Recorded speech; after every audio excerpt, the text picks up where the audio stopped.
This is the 45-liter Ascensionist pack, and this is the pack I use if I just have a lot of stuff to carry or if I'm going to do a bivvy.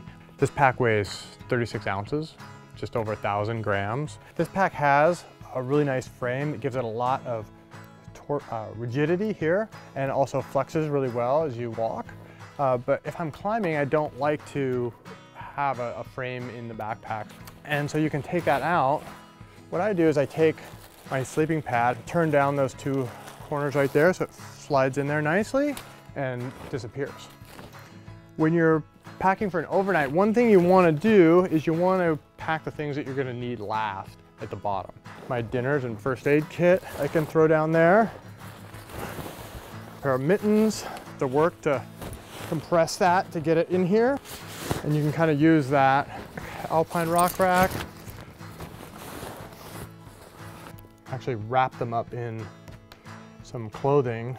And one thing you can do with this, if the pack is overstuffed like this, put your helmet in there, and then when you pull the drawstring, the helmet itself will actually sort of close that off. If that's too short, you can remove the strap here and move it up to this point, this loop here. Another thing we did is, we were worried about weather protection, so down here on the inside, we had this rain fly thing that tucks down in there, and you can pull that up. You can cinch that there.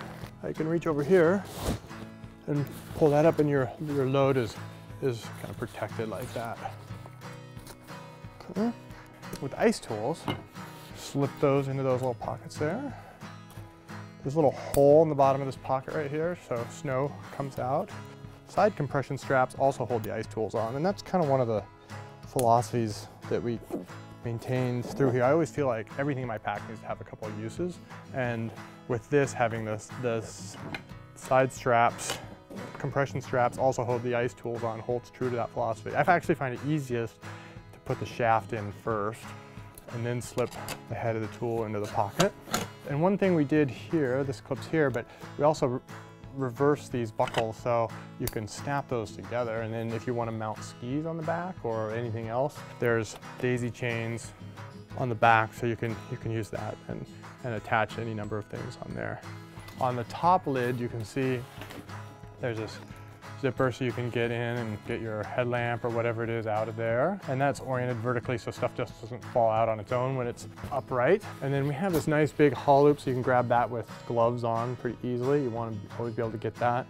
These have a pretty, really well padded shoulder straps here. There's load lifters on the shoulder straps, padded hip belt with a gear loop on both sides. And then the padding part is actually removable, and then you just are left with this nylon webbing as a belt if you want to strip it down and go super light. And so that is my 45-liter pack all packed up and ready to go for overnight adventure. It's a little overstuffed, but remember I've got my helmet, my rope, my crampons, and rack on the top, which as soon as I get to the base of the route are going to come out, and then the pack is going to kind of compress down and we'll be good to go, ready to go climbing.